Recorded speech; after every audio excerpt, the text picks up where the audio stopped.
Señor les bendiga. Señor les bendiga más. Como dijo el pastor, ¿verdad? Mi nombre es Onyx Figueroa, los que no me conocen, ¿verdad? Esta tarde se me ha dado el privilegio, la oportunidad, ¿verdad?, de traer el mensaje. ¿Verdad? Es una tarea difícil, una tarea, ¿verdad?, seria. Esto no se puede tomar, ¿verdad?, como algo liviano. Los nervios, como dijo el pastor, ¿verdad?, pues toman un factor. Y sí me han visto, ¿verdad?, pues dando clases los martes, pero esto no es lo mismo. Así que, ¿verdad?, mis respetos, ¿verdad?, a todos los predicadores, al pastor, ¿verdad?, que prácticamente hace esto casi cada domingo. Así que, ¿verdad?, yendo y en el proceso y trabajando un mensaje no es fácil, hermano. Pero lo más importante, ¿verdad?, que he aprendido, ¿verdad?, antes de traer el mensaje a ustedes, y es que hay que traer el mensaje del Señor. A veces, ¿verdad?, pues hay que orar al Señor, como siempre, pedirle dirección, porque aunque el pastor habló conmigo y me dijo lo del mensaje, ya yo tenía un mensaje preparado hace como 2 años. Y lo primero que ¿verdad?, vino a la mente es, pues yo tengo el mensaje ya. Pues perfecto. Dije a mi esposa, pero como todo, hay que orar, hay que pedirle al Señor, ¿qué tú quieres que yo le traiga, ¿verdad?, a tu pueblo? No es lo que yo quiera, sino lo que tú quieres. Porque si no, ¿verdad?, pues no estamos haciendo la voluntad de Él. Creo que es lo principal, ¿verdad?, y es algo que aprendí. Y el Señor le plació que no era el mensaje que yo tenía preparado. Así que, pues, me tocó prepararlo desde cero.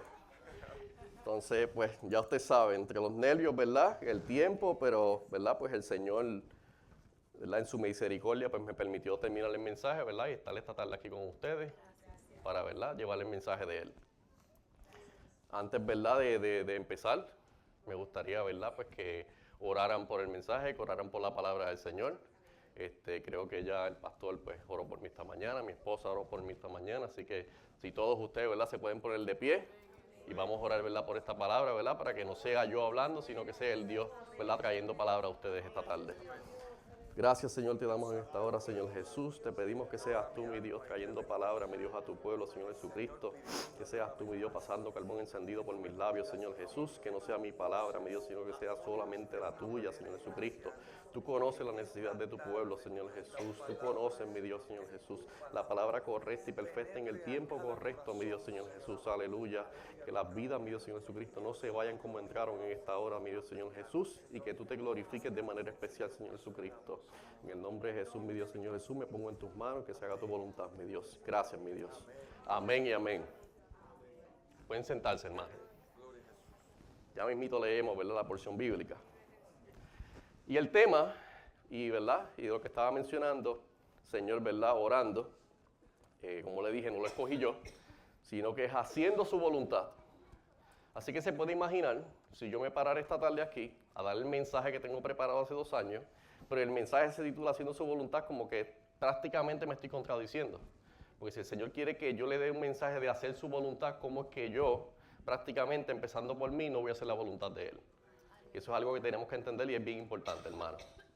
Así que, como les dije, empezando desde cero, esta mañana, ¿verdad?, los que vinimos, pues prácticamente, ¿verdad?, el Señor utilizó a mi esposa. Nosotros no compartimos los mensajes, pero ella tocó varias cosas de las que yo voy a tocar esta tarde, así que le dije pues que es una continuación de los que vinieron por la mañana, ¿verdad? Y el tema era inténtalo de nuevo. Y, ¿verdad?, y habla sobre la pesca milagrosa en Lucas 5 del 1 al 11, hermano. Y como saben, ¿verdad?, resumiendo, prácticamente, ¿verdad?, pues Jesús estaba junto al lago de Genesaret y el gentío se agolpaba sobre él para oír la palabra de Dios. Y como saben, Simón, Pedro, pues ya prácticamente habían trabajado toda la noche intentando pescar y no pudieron pescar nada. Cuando Jesús se le acerca, ¿verdad?, y le piden que bogara mar adentro para que echara las redes nuevamente. Pedro en ningún momento se negó. Como todos los que saben, ¿verdad?, y los que han pescado, es algo que cansa. Era su trabajo, hermano, así que no era fácil, pero él no se negó en ningún momento. Él dejó lo que era su voluntad, lo que era el querer, el cansancio, todo aparte, y él siguió ¿qué? Y obedeció a la voluntad del Señor, lo que él pidió. ¿Qué pasó? ¿Qué ocurrió, hermano? Que los peces y la pesca era tan y tan grande que las redes ¿qué? Comenzaron a ¿qué? A romperse. Y necesitaron que ayuda de otros ¿qué? De otros pescadores para poder ¿qué? Prácticamente, ¿verdad?, contener la cantidad de peces que habían, hermano. ¿Qué pasa si Pedro, ¿verdad?, no hubiese seguido la voluntad del Señor? Porque la voluntad del Señor no era que Pedro prácticamente experimentara lo de los peces, hermanos, sino de que de esa experiencia él entendiera que a sí mismo él lo iba a convertir en un pescador de hombres, hermanos. Pero si él se hubiese negado y hubiese dicho que no hubiese tenido fe, no hubiese sido obediente, hermano, esa experiencia no hubiese ocurrido.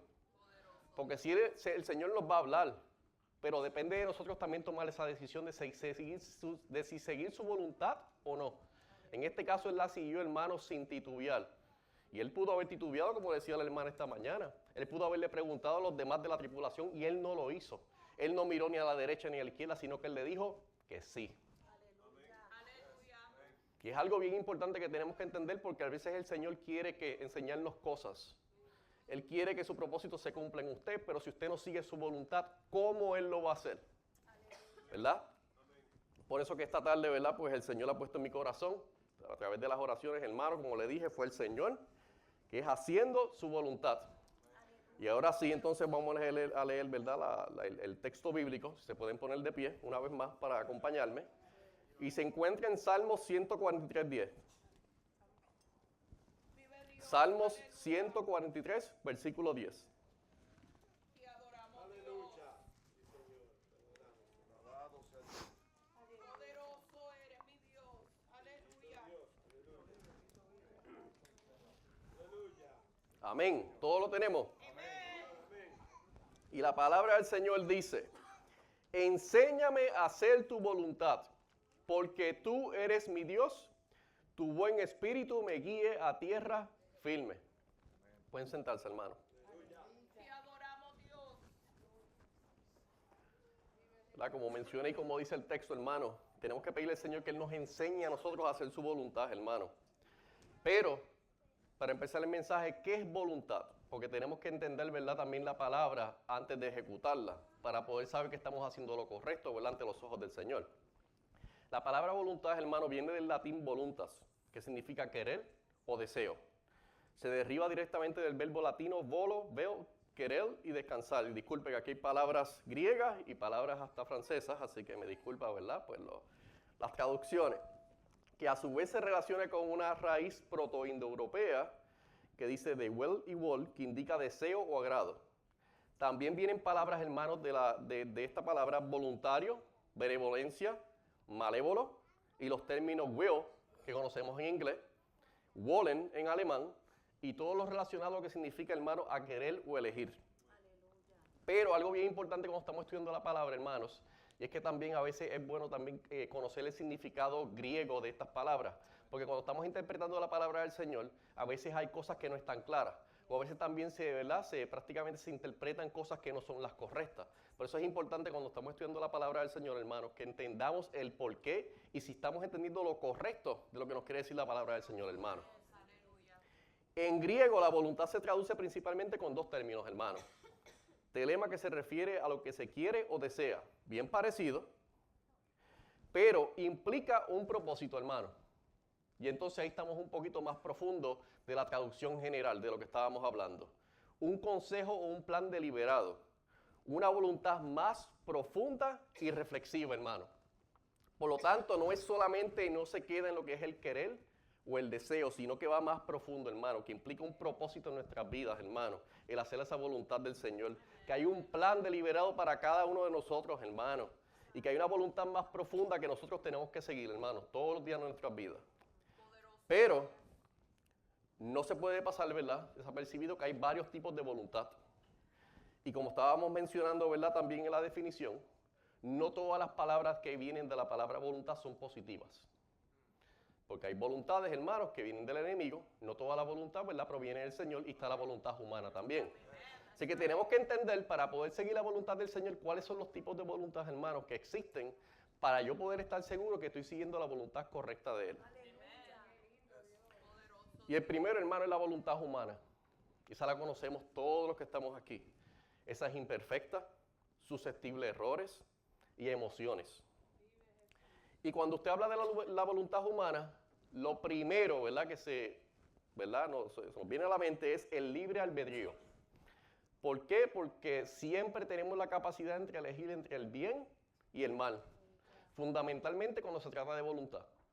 Y el ejemplo que di, ¿verdad? Prácticamente a principio, que trajo la hermana, el Señor le dio unas instrucciones a Pedro, pero él pudo haber elegido ¿qué? El no hacerlo, el quejarse o el no creer.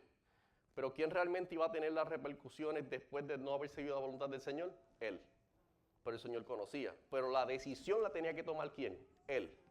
El Señor va a hacer cosas con nosotros, pero nosotros tenemos ese libre albedrío. Él no cruza esa línea con nosotros. Porque nosotros somos los que tenemos que tomar las decisiones al fin del día, hermano. Entonces, ¿verdad? No quiero hablar por querer hablar, sino que también quiero utilizar la palabra del Señor, hermano. Romanos 7, 15 al 20 nos explica bastante lo que es esta pelea con el libre albedrío y cómo Pablo la veía, hermano. Y dice, no los tienen que buscar todos los textos bíblicos que vamos a estar mencionando esta tarde, hermano, porque son varios. Dice, porque lo que hago no lo entiendo, pues no hago lo que quiero, sino lo que aborrezco. Eso hago. Y si lo que no quiero, esto hago, apruebo que la ley es buena. De manera que ya no soy yo quien hace aquello, sino el pecado que mora en mí. Y yo sé que en mí, esto es mi carne, no mora el bien, porque el querer el bien está en mí, pero no el hacerlo. Porque no hago el bien que quiero, sino el mal que no quiero. Eso hago. Y si hago lo que no quiero, ya no lo hago yo, sino el pecado que mora en mí. Y es un poco complicado, hermanos, pero estamos hablando de Pablo, ¿verdad? Y para entender un poco qué él nos quiere decir, ¿verdad? Con este texto, hermano. Cuando él está hablando al final del ya no lo hago yo, significa que hubo un cambio completo y permanente en la vida de Pablo cuando él aceptó a Jesucristo, hermano. Ya no era él. Él entendía la división de lo que significaba la carne y el espíritu. Ya el nuevo yo de él, hermano, no aprobaba ese pecado que él antes veía como algo normal, como en nuestras vidas, hermano. Y él entendía que eso residía en su carne. Y como lo hacía el viejo yo de él, como el viejo yo de nosotros, hermano. Pero muchas personas cuando leen estos versículos lo interpretan o lo llegan a interpretar de forma, ¿verdad?, incorrecta. Porque antes se conocía lo que era el dualismo griego. ¿Y qué significaba el dualismo griego, hermano? Enseñaba que el cuerpo, esta carne, es mala y que el espíritu es bueno. Así que sus seguidores, o adherentes, o personas que querían seguir las palabras de Pablo, creían que podían pecar sin impunidad ninguna, porque es la carne la que estaba pecando, no el espíritu. Y entonces, con la simple afirmación de que pues no eran responsables porque esta carne estaba hecha para pecar. Entonces, prácticamente cuando pecaban, todo era exclusivamente venía de este cuerpo físico que nosotros conocemos, hermano. Mientras que el espíritu quedaba inmune, libre de toda mancha. Como sabemos, ¿verdad? Pues Pablo prácticamente no estaba diciendo eso. Pero muchas veces, ¿verdad? Para las personas que quererse hacer que están bien o convencerse de que están en lo correcto, creen estas cosas. Malinterpretaron completamente lo que Pablo quería decir. Y Pablo no se refería a eso, por eso es que él decía que ya él hacía lo que no quería. Se refería a que esta carne, él estaba haciendo lo contrario a lo que la carne quería. Y que hacía lo que el espíritu decía, pero no era para vivir en ambas cosas, en ambas direcciones. Así que cuando leemos estas palabras, ¿verdad? Y estos textos bíblicos hay que entender qué hay detrás de ellos y cuál es la explicación o qué nos está enseñando para nosotros no caer en el error y lamentablemente pues pecar y creer que estamos bien delante del Señor. Porque no era lo que Pablo nos quería decir, hermano. Hay otros ejemplos bíblicos. En Efesios 2:3 nos dice, entre los cuales también todos nosotros vivimos en otro tiempo, en los deseos de nuestra carne, haciendo la voluntad de la carne y de los demás pensamientos. Y éramos por naturalezas hijos de ira, lo mismo que los demás. Éramos, hermanos, ya no somos. Si estamos aquí, hermanos, todo eso quedó atrás. La voluntad de la carne queda atrás, hermano. Nosotros hacemos la voluntad del Espíritu, la voluntad del Señor, hermano. Todo eso, hermano, quedó en el pasado. Entonces, cuando lo leemos en la Biblia, podemos pensar, ¿verdad?, que también que detalla que es solamente del cuerpo físico, hermano. Pero también habla que se trata de la naturaleza humana caída, prácticamente inclinada al pecado y a la rebeldía contra Dios, en contraste a vivir por el Espíritu Santo.